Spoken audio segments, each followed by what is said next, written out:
Breaking news Jubilee Hills ఉప ఎన్నికకు ప్రధాన పార్టీలన్నీ సిద్ధమయ్యాయి.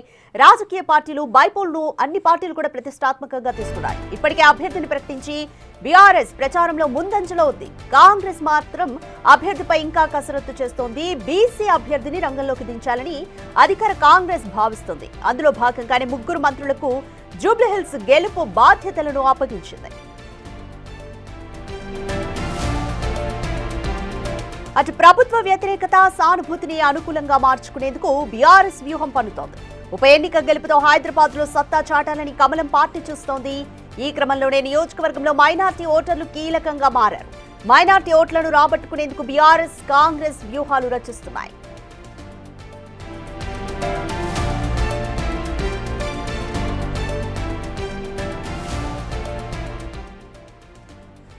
మోర్ డీటెయిల్స్ మా ఇన్పుట్ ఎడిటర్ పవన్ కుమార్ అందిస్తారు.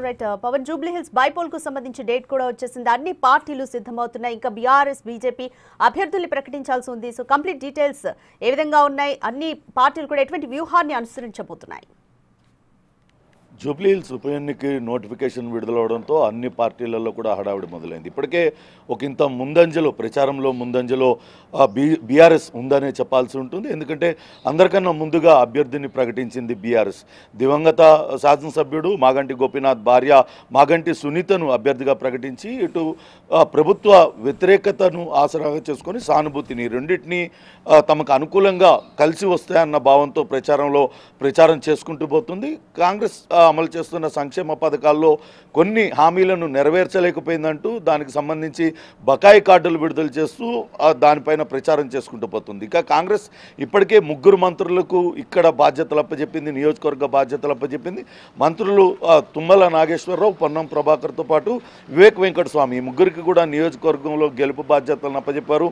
ఏఐసిసి పరిశీలకురాలు మీనాక్షి నటరాజన్, ముఖ్యమంత్రి రేవంత్ రెడ్డి ఇప్పటికే పలు దఫాలుగా సమావేశాలు ఏర్పాటు చేసుకున్నారు. ఖచ్చితంగా ఈ ఉప ఎన్నికలో కాంగ్రెస్ పార్టీ విజయం సాధించాలి. గతంలో కంటోన్మెంట్ ఉప ఎన్నికలో ఏ రకంగానైతే కాంగ్రెస్ అభ్యర్థి విజయం సాధించారో అదే ఇక్కడ కూడా రిపీట్ చేయాలంటూ దిశానిర్దేశం చేశారు. ఈ గెలుపు అనివార్యం కావాల్సి ఉంది. ఎందుకంటే 2026 ఫిబ్రవరి 10తో జిహెచ్ఎంసీ కౌన్సిల్ గడువు కూడా ముగుస్తుంది. జిహెచ్ఎంసీ ఎన్నికల్లో ఇక్కడ గెలిచే అభ్యర్థులే, ఇక్కడ గెలిచే పార్టీనే ఖచ్చితంగా విజయడంకా మోగిస్తుంది. అది ఖచ్చితంగా ప్రభావం చూపిస్తుంది. కాబట్టి ఖచ్చితంగా గెలిచి తీరాల్సింది ఏంటంటూ దిశానిర్దేశం చేశారు. ఇంకా బీజేపీ కూడా తన ఉనికిని చాటుకునేందుకు ప్రయత్నిస్తుంది. ఇప్పటిదాకా బీజేపీ ఎక్కడ కూడా ప్రచారం చేయలేదు. కనీసం అభ్యర్థి ఎవరైనా దానిపైన కసరత్తు కూడా ప్రారంభించలేదు. నిన్ననే బీజేపీ అధ్యక్షుడు రామచంద్రరావు ఆయన అధ్యక్షుడిగా బాధ్యతలు చేపట్టిన తర్వాత వస్తున్న మొట్టమొదటి ఉప ఎన్నిక. అలానే జూబ్లీహిల్స్ నియోజకవర్గం సికింద్రాబాద్ పార్లమెంటు స్థానంలో వస్తుంది. అక్కడ కేంద్ర మంత్రి కిషన్ రెడ్డి ప్రాతినిధ్యం వహిస్తున్నారు. దాంతో వాళ్ళకు కూడా ఇది ప్రతిష్టాత్మకంగా మారింది. ఎలాగైనా ఈ ఉప ఎన్నికల్లో ఉనికి చాటుకోవడం ద్వారా జిహెచ్ఎంసీ ఎన్నికల్లో కొంతవరకు సత్తా చాటాలని బీజేపీ భావిస్తున్న నేపథ్యంలో నిన్న 3 మెన్ కమిటీని ఒకటి ఏర్పాటు చేశారు. ఇప్పటికే బీజేపీలో కూడా కొంతవరకు ఆశావాహుల సంఖ్య పెరుగుతుంది. కీర్తిరెడ్డి, జూటూరు కీర్తిరెడ్డి, డాక్టర్ వీరపనేని పద్మ, అట్లనే లంకల దీపక్ రెడ్డి తదితరులందరూ కూడా జూబ్లీహిల్స్ టికెట్ని ఆశిస్తూ ఉన్న నేపథ్యంలో ఇప్పటికే దీనిపైన అటు బీజేపీ 3 మెన్ కమిటీని నిర్మించింది. వీళ్ళు ముగ్గురు కూడా ఈ అభ్యర్థి ఎవరనేది నిర్ణయిస్తారు. అటు ధర్మారావు, మాజీ ఎమ్మెల్యే ధర్మారావుతో పాటు మాజీ ఎంపీ పోతుగంటి రాములు, కోమల ఆంజనేయులు, ఈ ముగ్గురుతో ఒక కమిటీని వేసింది. ఇక ఖచ్చితంగా బీసీ అభ్యర్థిని నిలబెడతామంటూ కాంగ్రెస్ పార్టీ చెప్పింది. ఈ నేపథ్యంలోనే స్థానికుడైన నవీన్ యాదవ్తో పాటు మాజీ మేయర్ బొంతు రామ్మోహన్, అలానే అంజన్ కుమార్ యాదవ్ తదితరులు పోటీ పడుతున్నారు. ఇప్పటికే ముగ్గురిని షార్ట్ లిస్ట్ చేసి దాన్ని ఏఐసిసికి పంపింది. ఈరోజు రేపు అభ్యర్థి పైన ప్రకటన కూడా వస్తుంది. నిన్న టీపీసీసీ అధ్యక్షుడు మహేష్ కుమార్ గౌడ్ కూడా దీనిపైన ఒక స్పష్టత ఇచ్చారు. ఇంకో 2 రోజుల్లో అభ్యర్థిని ప్రకటిస్తామంటూ కూడా చెప్పారు. ఈ 3 పార్టీలు కూడా చాలా ప్రతిష్టాత్మకంగా ఈ ఉప ఎన్నికను తీసుకున్నాయి. ఖచ్చితంగా ఎలాగైనా సరే ఈ ఎన్నికల్లో సత్తా చాటాలని భావిస్తుంది. ఇప్పటికే కాంగ్రెస్ పార్టీ అనేక రకాల సర్వేలు చేయించింది. సర్వేలన్నీ కూడా కాంగ్రెస్ పార్టీకి అనుకూలంగా ఉన్నట్లుగా రావడంతో ఖచ్చితంగా ఈ ఉప ఎన్నికల్లో గెలిచి తీరుతామన్న ధీమా కాంగ్రెస్ నేతల్లో కనపడుతున్న పరిస్థితి అయితే ఉంది. మరో 2 రోజుల్లో అభ్యర్థిని కాంగ్రెస్ పార్టీ ప్రకటిస్తుంది. అలానే బీజేపీ కూడా అభ్యర్థి పైన ఈ రోజు నుంచి కసరత్తు ప్రారంభించింది.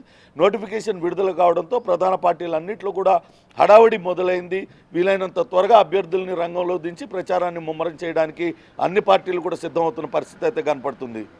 రైట్ పవన్, ఒకవైపు బీజేపీ చూసుకుంటే అభ్యర్థుల్ని ఖరారు చేయడానికి మరోవైపు కమిటీ కూడా వేసింది. బట్ ఇంటర్నల్ గా అంతర్గతంగా వర్గపోరుతో కూడా సతమతమవుతుంది బీజేపీ. సో ఈ పరిస్థితిని అంతా కూడా చక్కదిద్దుకుని ఏ విధంగా బీజేపీ ముందుకెళ్తుంది అనుకోవచ్చు? ఖచ్చితంగా రామచంద్రరావు నాయకత్వం పైన ఇప్పటికే అనేక మంది విమర్శలు చేస్తూ ఉన్నారు. అటు ఎంపీ నిజామాబాద్ ఎంపీ కావచ్చు, ఇక్కడ చేవెళ్ళ ఎంపీ, వీళ్ళందరూ కూడా రకరకాల వ్యాఖ్యలు చేశారు.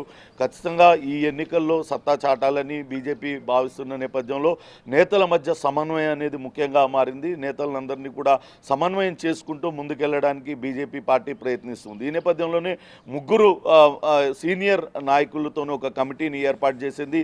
అటు టికెట్ కోసం అటు బీజేపీలో బాగా పోటీ నెలకొంది. కీర్తిరెడ్డి జుట్టూరు, అట్లనే డాక్టర్ వీరపనేని పద్మ, లంకల దీపక్ రెడ్డి గతంలో పోటీ చేశారు. 25,000 ఓట్లు గతంలో పోటీ చేసినప్పుడు సాధించడంతో లంకల దీపక్ రెడ్డి కూడా తాను ఈసారి బరిలో ఉంటానంటూ ఆయన కూడా పట్టుబడుతూ ఉన్నారు. ఈ నేపథ్యంలోనే ముగ్గురుతో వేశారు.